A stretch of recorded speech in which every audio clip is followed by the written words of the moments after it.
High, আমি সঙ্গীতা। আর আমার নতুন একটা ভিডিওতে সকলকে অনেক অনেক স্বাগত।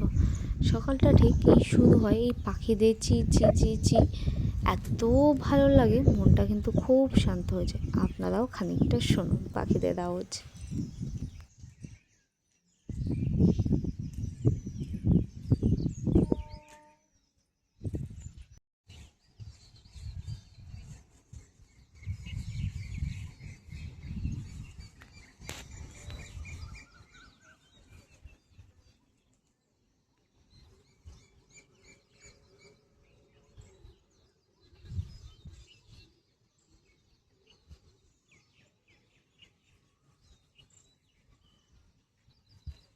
তো আমার হাজব্যান্ড বানাচ্ছিল ডিম টোস্ট, আর এই নিচে না একটা ভাইয়া নিয়ে আসে এই ইডলি, মৃদু বড়া আর এই লোনি ধোসা টাইপের। তো আমি কোনোদিনও নিইনি, তো আমি বললাম কি নিয়ে আসবো কিনে, বললো নিয়ে আয়। তো আমার খুব একটা ভালো লাগেনি। আর এই যে ও দেখুন ডিম টোস্ট বানিয়েছে। তো এই দিয়েই ছিল সকালের খাওয়া দাওয়া। আর তারপরে আমি নিয়ে বসেছি জামা কাপড় গোছাতে। আমার সাথে আরেকজনও বসেছে, দেখাচ্ছি। মানে আমার গোছানো জামা কাপড়গুলো কীভাবে লন্ডভন্ড করতে হয়, ওই যে ভিডিওতে সবাই হাসে। আমার ওই আমার গোছানো জামা কাপড় এই যে এইভাবে দেখুন, এই যে বাহ বাহ বাহ বাহ, ওকে খেলতে দিয়েছি না। এই যে আমার মানে গোছানো, এই যে আমি গোছানোর জন্য এগুলো নিয়ে বসেছি। তার কথা কে শোনে? এই বাবা, এই বাবা, এটা বাবা, এটা আমার বাবা। মুখটা কেমন করছে? তোমাকে আমি দুটো খাওয়ালাম, তার তুমি এই সম্মুখে দিচ্ছ কেন? দেখে দাও, জামা দেখে দাও। এই চলছে এখন ঘরে। তো ওই রান্নাঘরে চলে এসেছিলাম দুপুরে রান্না বান্না করতে, বাট সেগুলো ক্লিপ আর নেওয়া হয়নি। এই যে দেখুন দারচিনি, আশা করি আপনারা সকলেই চেনেন, সকলের রান্নাঘরে আছে। আমি না যতবারই দারচিনি দেখেছি, আগে দেখতাম বিয়ের পরেও ছোট ছোট দোকান থেকে যখন কিনেছি, এই ভাঙা ভাঙা টুকরো টুকরো দিত। এই যখন থেকে এই ডিমার্টের এই দারুচিনিগুলো নিয়ে আসলাম, যেমন সুন্দর, মানে এত সুন্দর স্টিকগুলো আর এত সুন্দর গন্ধ, জাস্ট ওয়াও। মানে আমার এটা মানে পার্সোনাল ওপিনিয়ন, যদি কারোর হাতের কাছে, যাদের মানে বাড়ির কাছে ডিমার্ট আছে, তো আমি বলবো রান্নার জিনিস অতি অবশ্যই ডিমার্ট থেকেই নেওয়া উচিত। সত্যি ওরা দামের মধ্যে মানে কোয়ালিটি মেনটেন করে, এতই সুন্দর। সেম দামই কিন্তু ছোটো দোকানগুলোতেও বরঞ্চ মানে একটু বেশিই নেয় আমার মনে হয়। ডিমার্টে তার থেকে একটু কমে পাওয়া যায়। দারুণ দারুণ, জাস্ট দেখুন এই যে কি ভালোবাসা। এই যে ঘুম হচ্ছে এখন, ও এখন ঘুমাক, আমার আরও কাজ বাকি, সেগুলোই করে নিই। আর তারপরে তো থাকেই কোনো না কোনো কাজ থাকে। এর আগের দিনও বাজার থেকে এনেছিলাম একটা ড্রাগন ফ্রুট, সেই ড্রাগন ফ্রুটটাই রয়ে গেছে। তো ভাবলাম আজকে কেটে সবাই মিলে খাওয়া হোক। তো এখন তো আমরা যাই খাই, এই একজন আগেই মানে থাবা দেয়, তো ও খাবে। আমি বললাম হ্যাঁ হ্যাঁ কোনো ব্যাপার না, তুমি খাও। তো একটু ট্রাই করছিলাম যে ও খাই কি না। তো এই যে একটু একটু করে ও চাটছে, খাচ্ছে তো না। দেখুন এই নখগুলোর মধ্যে আজকে কত আকাম করেছে। আমি কাজল বানিয়েছি, সেই কাজল লতাটা ঘেটে মুখে চোখে গায়ে পিঠে একাকার করেছিল। হাত মুছিয়ে মুছিয়ে আমি আর পরিষ্কার করেই পারছি না। কী দিয়ে মোছাবো? একবার তেল দিয়ে মুছিয়েছি, একবার টিস্যু পেপার দিয়ে মোছাচ্ছি, ন্যাকড়া দিয়ে মোছাচ্ছি, কোনোভাবেই যেন আমি পরিষ্কার করতে পারছি না। আর তারপরে আবার খেয়ে দিয়ে ঘুম। তারপরে আবার ওকে বললাম চলো পাপা আমরা একটু বাইরে থেকে ঘুরে আসি। এই যে এখন মাথা আছড়ানো হচ্ছে। মাথা আছড়ালে না ও না বোঝে না, ওভাবে কী হচ্ছে আমার মাথার ওপর, আর চিরুনটা কেড়ে নিতে যায়।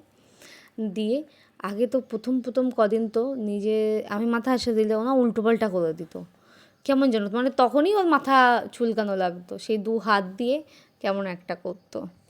তো এইগুলোই আমার কাছে অনেক অনেক স্মৃতি।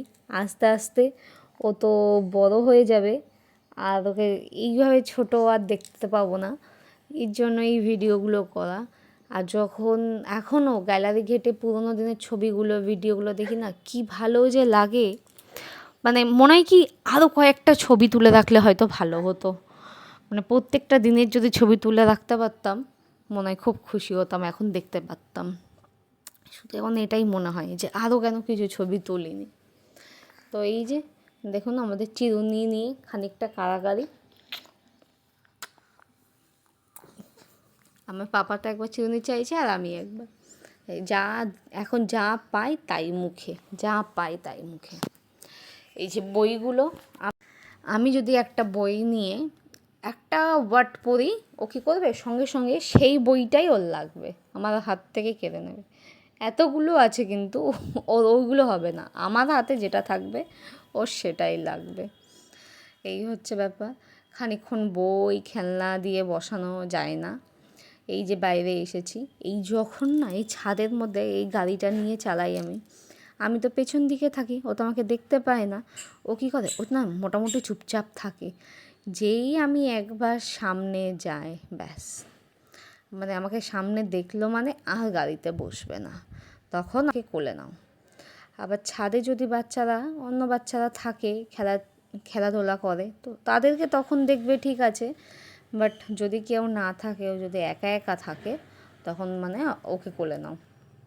আর এই যে দেখুন আশেপাশটাই বেশ সুন্দর। আজকে বিকালে হাওয়া দিচ্ছিল, কিন্তু ছাদে কেউই ছিল না, আমি আর আমার বাবু ছাড়া। তো এইভাবেই আমরা দুজনা একটু ঘুরছি আর কি করব। আর মাকে মিস করছি, বারবার মনে হচ্ছে মা থাকলে ভালো হতো। খুবই মিস করি মাকে, কেন মায়ের সাথে এখানে কাটানো দিনগুলো খুব খুব মনে পড়ে। আর এই যে কৃষ্ণচূড়া গাছে কিন্তু এখনও ফুল রয়েছে। এই কৃষ্ণচূড়ায় এই যে লাল ফুল, আর ওই রাধাচূড়ায় হলুদ ফুল হয় না। আর ওই যে আমার ফ্ল্যাটের আশেপাশে কিন্তু কোনো পার্ক নেই, আর এই ঘোরার জায়গা বলতে এই ছাদটায়। আর এই যে দেখুন সানডেতে আবার গেছিলাম মার্কেটে, তো ওই যা দরকার। তো আমাদের একটু যেতে যেতে একটু লেটই হয়ে যায়, কেন অফিস থেকে আসে তারপর যেতে হয়। আর এই যে দেখুন এই মার্কেটে না গরুগুলো ঘুরে বেড়ায়, যার যেমন সবজি পায় যদি সে বসে না থাকে খাওয়া চালু করে দেয়। বেশ কিন্তু মজাও লাগে আবার খারাপও লাগে। এবার ওরাই বা বেচারা কী করবে, ওদেরও তো খেতে ইচ্ছা করে, খিদে পায়। আর বাজার থেকে আসার পরে 10টা বেজে গেছে, তখন এসেছে আমার পার্সেল। 10টার পরে এসে ফোন করে বলছে मैडम जी बाहर आओ। और मैं बोलছি बाहर तो नहीं आ सकते, मैं ऊपर से रस्सी फेंक सकती हूँ। তো আমি ওই একটা না দড়ি বানিয়েছি আর ব্যাগ ঝুলিয়ে দিয়েছি এই 3তলাতে। ওই যে উনি আমার ব্যাগের মধ্যে আমার জিনিস দিয়ে দিচ্ছে, আর তারপরে আমি ওই ব্যাগে করে তুলে নিই। তখন এটাই সুবিধা হয়। প্রথম না মাথায় এই আইডিয়াটা আসেনি, তখন তো নিচে যেতে হতো, আমি যেতাম, মা যেত, নয় হাজব্যান্ড যেত। এখন খুব ইজিলি এই ব্যাগটা ফেলে দেওয়াতে জিনিসটা চলে আসে। আর আমি এটা অর্ডার করেছিলাম মিশো থেকে। সত্যি কথা বলতে আমি এরকম টাইপের কোনো কিছু আগে অর্ডার করিনি, এই ফার্স্ট টাইম অর্ডার করলাম। তো জিনিসটা কিন্তু সত্যি অনেক অনেক ভালো এসেছিলো, মানে আমি এতটা এক্সপেক্ট করিনি যে এতটা ভালো হতে পারে। তো এটা আমার পড়েছিল, এটা টোটাল ছিল 12টা পিস। আর এই যে দেখুন সিঙ্গেল করেও কিন্তু আলাদা করে প্যাকেট করা। আর এটা পুরো ওই প্যান্টি সিস্টেম। তো আমার মনে হয় পিরিয়ডসের দিনগুলোতে কিন্তু এই রাতের যে বিশেষ করে টেনশনটা থাকে, তো এটা অনেকটাই সুন্দর। আমার তো ভীষণ ভালো লেগেছে, আর সাথে খুব কম দামের মধ্যেও পেয়েছি। আর এই যে দেখুন তোমার চোখে ঘুম নেই? 11:30 বাজে, ঘুমাও এখন, কোনো নাম বেলুন নেই। নিয়ে কাল সকালে খেলবা। পাপা, ও কেশব টুকি, কেশব টুকি। কেশব বেলুন কিনা আর তাকাচ্ছে না আমার দিকে। কেশব, ও কেশব, ই বাবা।